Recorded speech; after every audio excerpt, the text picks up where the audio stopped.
weeks of fall camp would you grade yourself? I think I've made growth every day. So that's what you want is to make plays on the field, make mistakes, go in the film room, learn from them, and then hopefully go out and not make those mistakes again. So when I grade myself, I see myself, not making the same mistake again on some things, and other things will be, it'll happen again. So it's just everyday thing, continuing to be, your biggest critic, and you think you have a good day, you think you have a bad day, whatever it is, you go in and watch film, clear your mind, and just really sit down and dive into it. So that's been very beneficial for the whole room. Is there any one area where you're just like, yeah, I'm really doing this better this year than I did in the past? Yeah, I've been running a lot better than I did last year. I think a lot of that is just being decisive on when I want to tuck the ball and run, being confident that I can do that. So that's something I didn't do a lot of last year. But as I've gotten more and more comfortable in this system, whether it be a design run or just a play breaks down and I scramble, that's probably the biggest thing that I've seen of myself on tape that I wasn't doing last year. In the spring, everybody talked about how the offensive installation was a lot of concepts and sort of base stuff, and that it would probably get more advanced through preseason camp.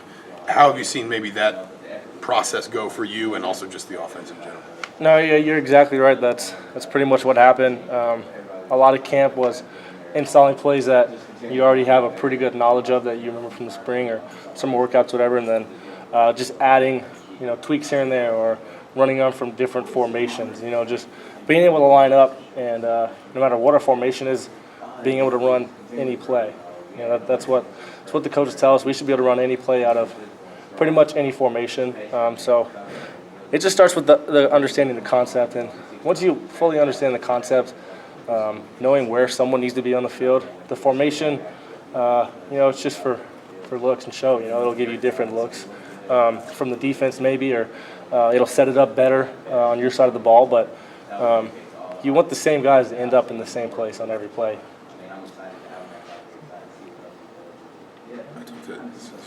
Out of left field question. I talked to Kirk Herbstreit, and he said he spent some time with you in San Diego, and he said he obviously didn't know a ton about IU at the time. He's learning more about him now, getting ready for the Ohio State game that he's going to call. But he said that one of the things that really struck him was just how, I guess, your enthusiasm, your level of buy-in to Coach Allen, and that he came away from that really impressed with just sort of how intense it was. What was that experience like for you, getting to know him, and why do you think that's maybe part of what he took away? It's awesome. You grow up watching him on College Game Day, so it's cool to be able to hang out with him for a few days. And it's just, I don't know, that's just how I get excited when I talk about the direction of this program, when I talk about Coach Allen's leadership. So I'm not surprised that he took that away from it. I just really, I get going about it, and it's hard to stop. So we were sitting at a baseball game. I think it was a World Classic.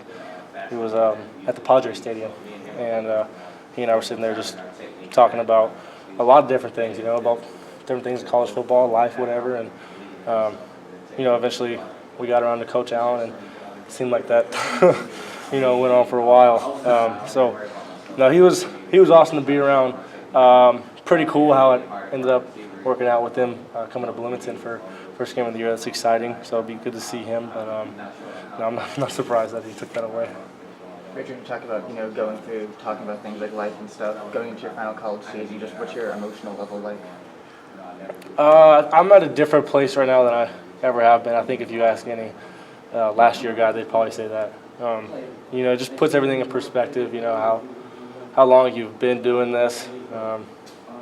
All the work you put in, it really coming down to this final season. Those extra sprints that you ran when you were in your redshirt freshman year don't seem so bad now that you're going into your final season. You probably wish you had a few more of those extra sprints you could run. So I think I just have been trying to pass that along to the younger guys. That's been a big message from me to them is, be hungry to play right away, but just realize you got to do something every single day to get better, because like that, you're going to be a senior, and it's going to be your time to go. And going to be people looking at you to play. So embrace the times when it's hard and just enjoy your teammates, because they're not going to be around forever. You got 4 to 5 years with those guys, and then you're all going to go your separate way.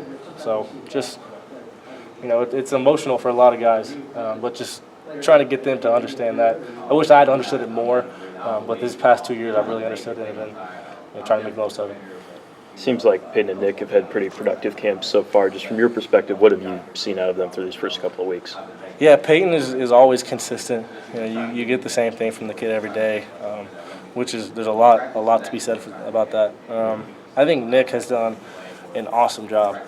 For being a true freshman, he's doing awesome. Far better than I was my true freshman year, that's for sure. So very impressive for both of them. Just when Nick, especially, just stay hungry. He's so young. He's got so much time left to just stay hungry and keep doing everything that he's doing. And I think the sky's the limit for him. Same for Peyton. He comes across as an older, mature guy, but really he's still got 4 years left as well. So they're both doing really well. Really proud of both of their work ethics and their attitudes that they have every single day. We got a good quarterback room with a good attitude right now. Thanks. Thanks for Thank you.